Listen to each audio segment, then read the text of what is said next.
Rock on the tower, power, clock, correct, time, for the big boss with the hot sauce. Well, that's got to be the geeter with the heater being on the record. The Polito sang, oh, the cheap bow. Once again, here we are at Celebrity Talk. My name's Joe Polito. You know, Frank Sinatra called him Matchstick. Sammy Davis called him his best man. To everyone else, he was known as the Geator. This half-Jewish, half-Italian kid from South Philly did something that most of us didn't do.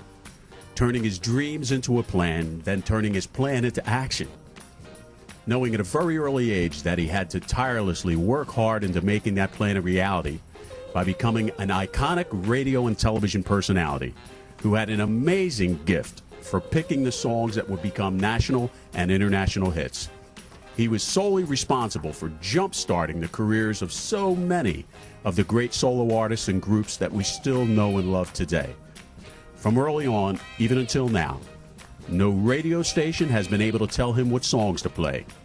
He is a member of the Rock and Roll Hall of Fame, and does he have a story to tell?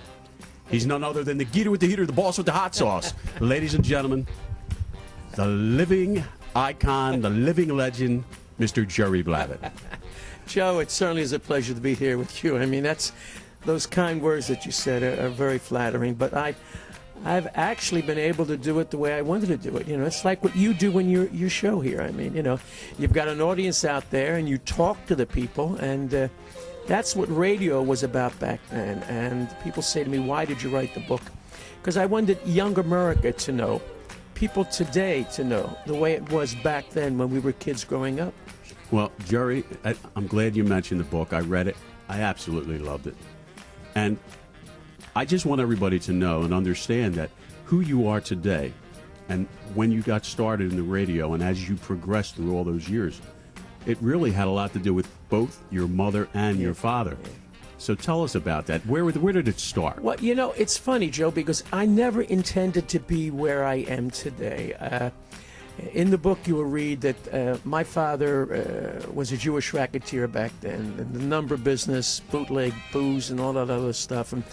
And he was on the lam from the cops in 1937 and ran into a theater called the Broadway Theater in South Philadelphia. Okay, it was no longer there. I think it's a Rite Aid right now.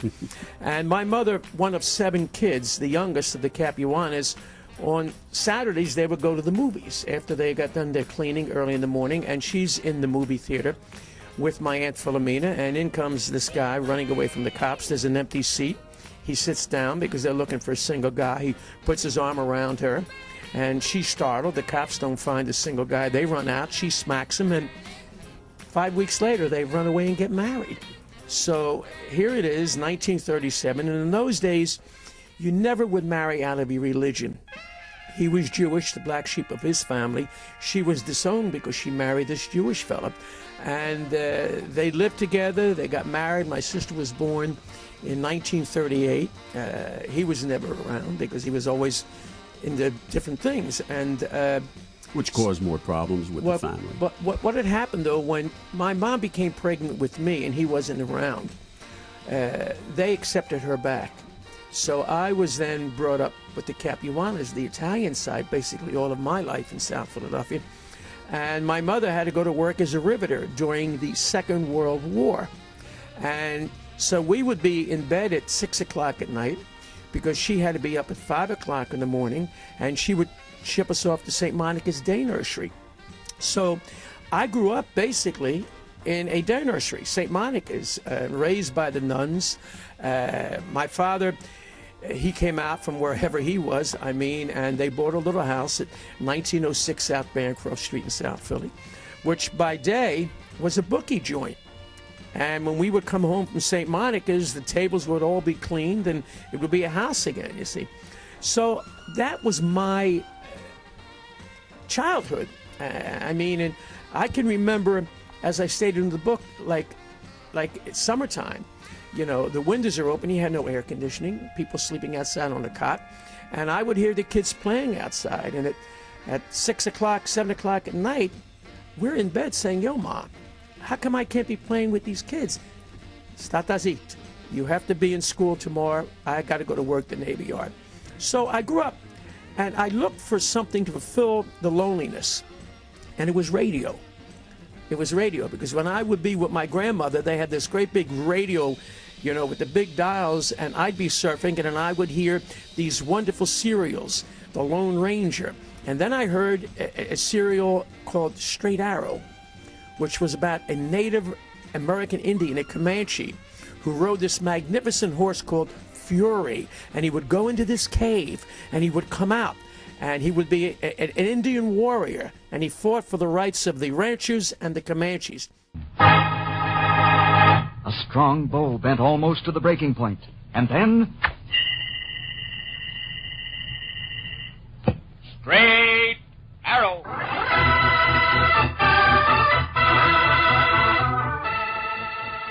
And that tweaked my imagination. I remember seeing TV things, Frontier Playhouse with the Indians, and I was always intrigued with Indians. So because of Straight Arrow, it was sponsored by Nabisco.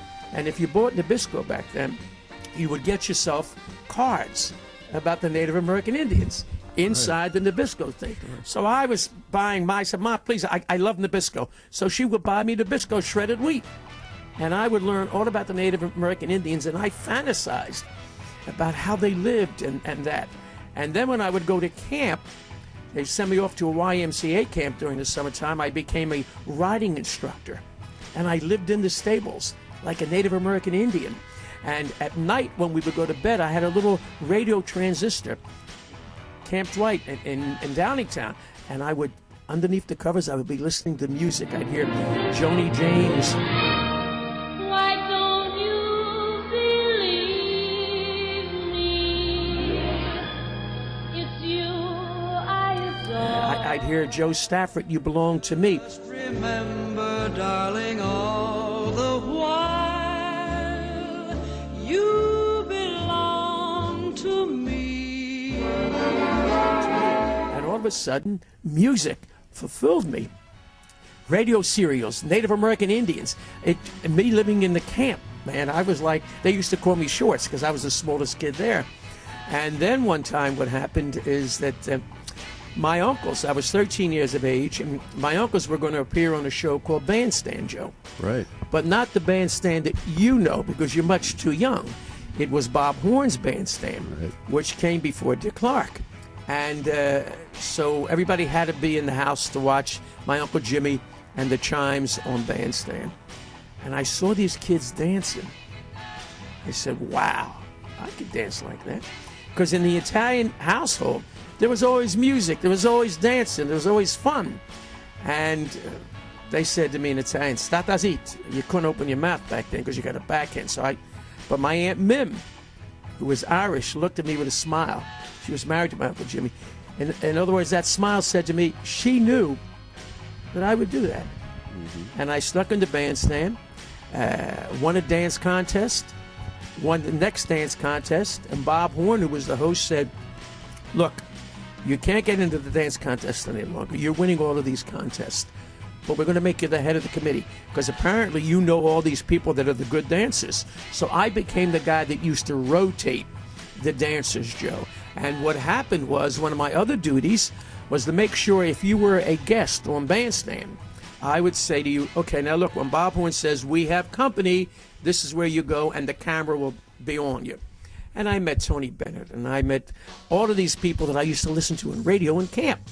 Joni James, the Four Aces, and one day I'm jitterbugging on the dance floor, and there's the guest, and I come off the dance floor, and I say to this guest, now, when Bob Horn says we have company, that's where you go. He says, I got to ask you a question. I said, yeah. He said, where did you learn how to dance like that? I said, everybody in South Philadelphia dances like that. We want to impress the girls. He broke up and he left. He said, you know, you're like the white me. I looked at this cat. I said, I don't think so. It was Sammy Davis Jr. And we became lifelong friends. And what happened here, and you see, this is the great thing about this book, why the book is a success, Joe. You only rock once. Yeah, it's because of America when you knew the right thing to do. You grew up in a neighborhood, your neighbors watched over you. If you stepped out of line, they said, I'm going to tell your mother, no, don't. You had people looking after you.